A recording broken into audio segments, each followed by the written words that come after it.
Okay. All right. Thank you, Yvonne.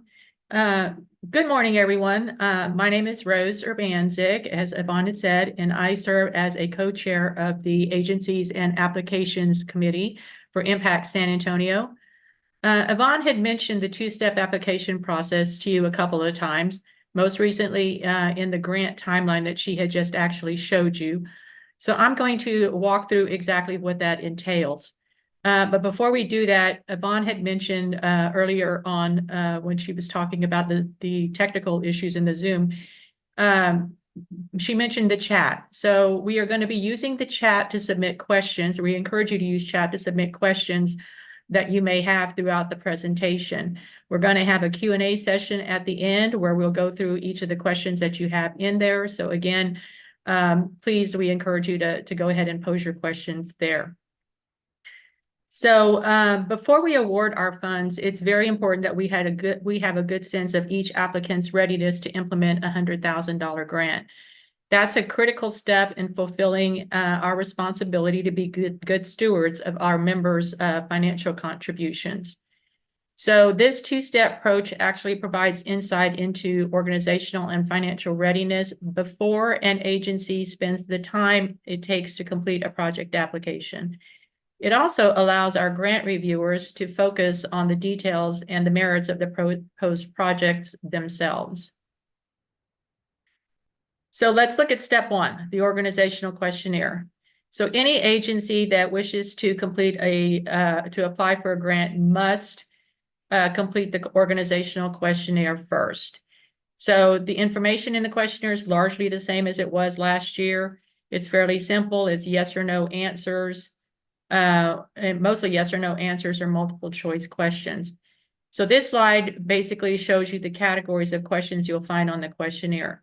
So answers to the questions will help us validate information like, is the agency in compliance with our grant application criteria? Does it have an engaged board of directors? Does it have the appropriate insurance coverage and practices in place to manage risk? Are there concerns about legal or ethical compliance? And then are there standard financial policies and governance procedures in place? With respect to the financial management, there's two key things that I wanted to point out. So we want you to explain year-to-year significant changes on your income statement and balance sheet for especially for major line items like loans, liabilities, large grants. Also, we understand that things may have actually occurred since you've submitted overall financials. So we ask you to please explain any recent events that could change your overall situation that may not be fully reflected in what you're submitting. Please be sure to take this opportunity to explain anything that will help our reviewers understand really what's going on with the agency. So then our team is going to actually use this information to again assess the agency's overall readiness to implement an Impact San Antonio grant. The results of what we're calling a readiness review will be provided to the agencies in an email on May 8th, and then the project window actually opens on May 13th. A preview of the organizational questionnaire was actually included in the training registration email, and it's also posted on our website. So, and then you'll, of course, be able to access the entire application grant management system to apply on Monday, April 15th. Okay. So I know I said that the organizational questionnaire is largely the same as it was last year. It is, but there are a couple of changes I do want to point out to you, which hopefully will make things easier for you. So previously, regarding the board of directors, we had asked you to submit the name of each of the individual board of directors and very detailed information regarding each as far as tenure, and that's the biggest one, but other things such as that. We are actually asking now for aggregated data rather than detail on each member. We found that the detail was not particularly useful, and so aggregated information will suffice. Also, we know that there are some agencies that actually belong to larger organizations with consolidated financials. That posed a little bit of a confusion in the past as well, as far as like what kind of financial information we're really looking at.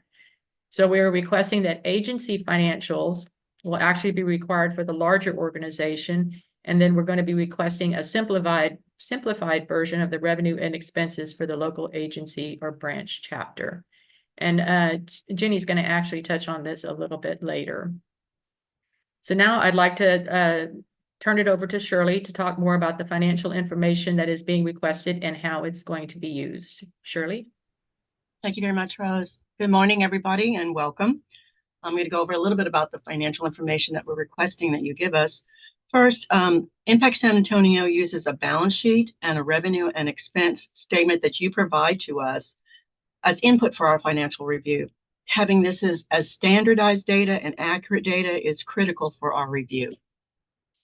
The first section of the worksheet is your balance sheet, listing assets, liabilities, and net assets. The categories in the worksheet for the balance sheet mirror those that you find on your 990.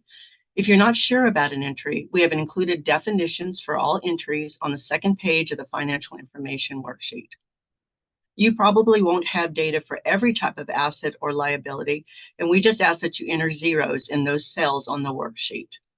Lastly, and very importantly, make sure that your balance sheet is in balance. Last year, we had a significant number of questionnaires submitted that were not in balance, so be sure to check this out. The second section of the financials is a statement of revenue and expenses. Revenue is broken out into program, dues, investment income, and grants and contributions. This is basically categorized based on the type of income that you have received. Your expenses, however, are broken out into program services, fundraising, and management and general expenses.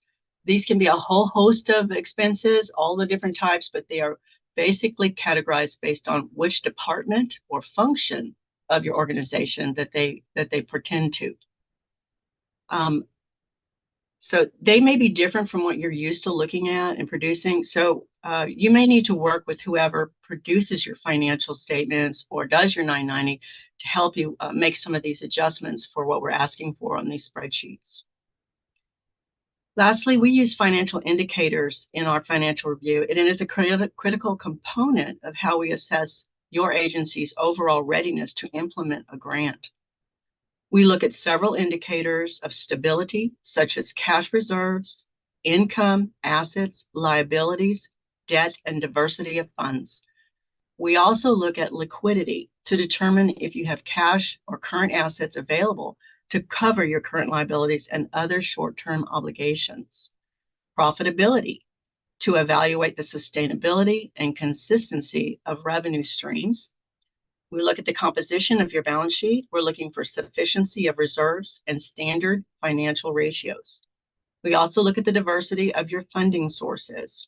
We review your revenue sources such as grants, individual contributions, and program income. The determination of overall financial health will be based on the above financial indicators, as well as questions on the organizational questionnaire about financial management and governance. Now I'll hand the program back to Rose to continue discussing the process.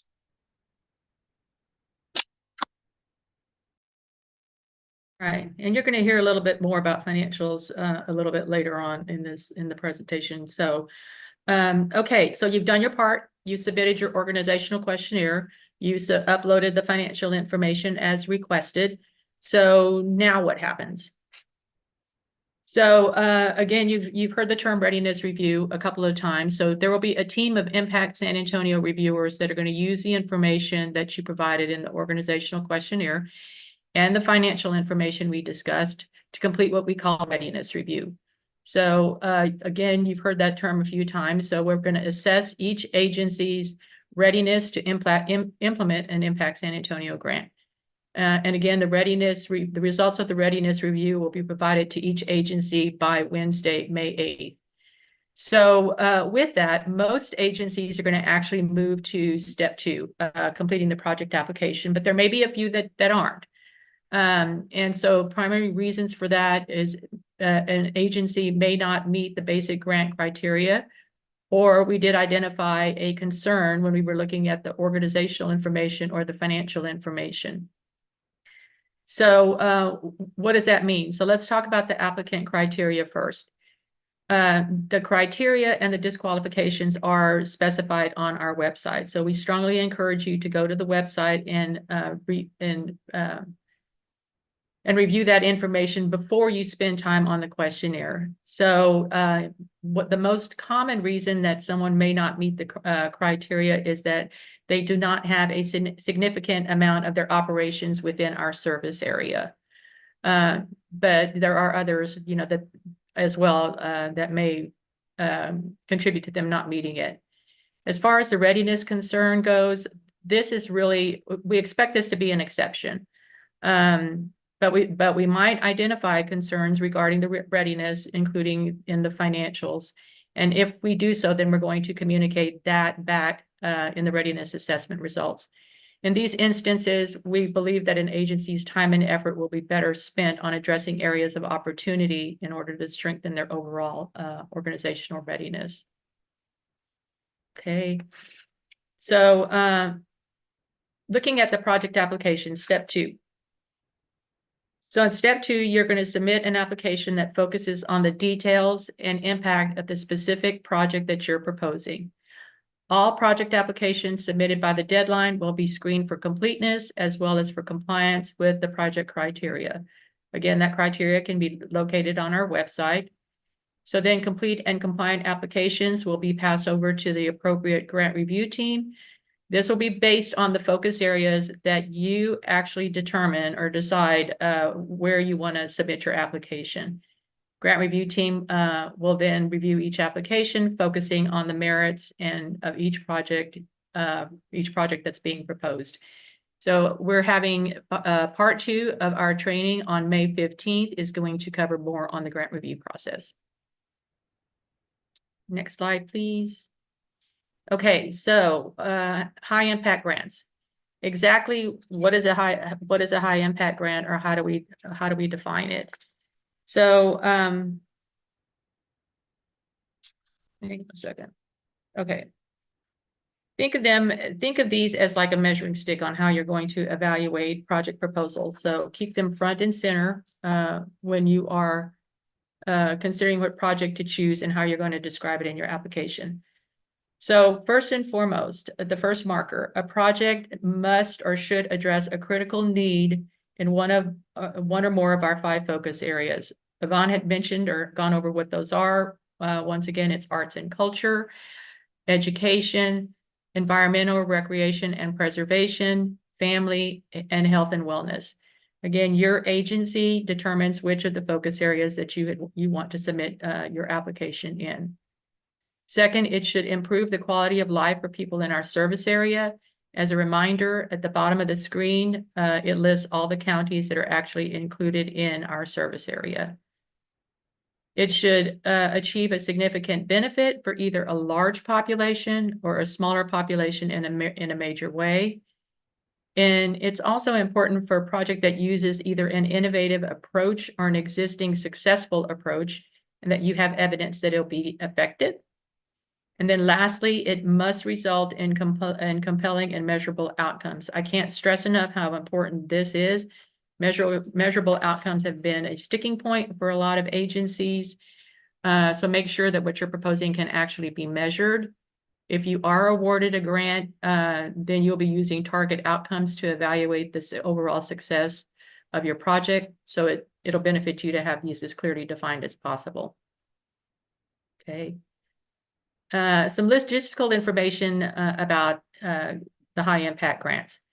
So if awarded, grantees have 2 years to complete the project. So again, when you're determining what project to submit, make sure that it can actually be completed within 2 years. With that, then grantees will not be eligible to apply again for 3 grant cycles. That'd be 2028. The reason for that is that you have the 2 years to complete the project, and then you'll have an extra year to actually look at how, you know, how successful the project is, or how well you're implementing it. The funds are not unrestricted grants. You can't just use the money for whatever you choose. They are awarded for the specific project that's detailed in the grant application. Let's see. Then the grant oversight and outcomes team is responsible for approving the disbursement of funds. This is actually in two phases. So shortly after the grant agreement is signed, 10% or $10,000 will be paid out. The remainder is paid on a reimbursement basis with required documentation. So there will be time periods throughout the course of the 2 years where you have to submit project progress reports. And then if you're requiring or requesting an additional disbursement, then you will have to be you'll be required to submit specific documentation on that. And then you'll have liaisons that are going to actually help you through that process. So how to prepare to apply. So that's keyword, prepare. I know after today, everybody's going to be just excited about getting out there and submitting your organizational questionnaire. But before you do that, we strongly encourage you to, again, prepare. Visit the Impact San Antonio website. There's a ton of information out there that will help you do that. First of all, very important, review the applicant and grant criteria. Preview the organizational questionnaire, project application, and financial worksheet. Again, you've been provided with links to some of these during the registration for this training, but it's also out on the website. Review training materials, lessons learned from previous grant recipients, and other resources on the How to Apply page. And then make sure that you gathered any information and materials you need to reference while completing the questionnaire, including the financial data, so that you've got everything within reach once you get started. Okay, reminder about the submission windows. Sorry, allergies. Organizational questionnaire opens April 15th at 8 a.m. and closes April 26th at 5 p.m. Step 2, project application opens May 13th at 8 a.m. and closes May 31st at 5. And so at this point, you actually should be thinking about what project that you actually want to submit in your application. If not, I strongly encourage you to do so. This is especially true of capital projects. Capital projects are more complex, and so they'll require additional information and sufficient advanced planning for a successful application. And then please, please, I can't say this enough, do not wait until the last day to submit. If you encounter any issues, you may not have time to correct before the deadline. That has happened in the past. So we strongly encourage you, do not wait until the last day. Okay, so now I know this is a lot of information to actually process. And you've been listening intently, and I'm sure you have a lot of questions. So let's have a little fun and ask a less serious question. What's the best thing about San Antonio and the surrounding area? Multiple choice. Everybody, give you a few minutes to submit your response.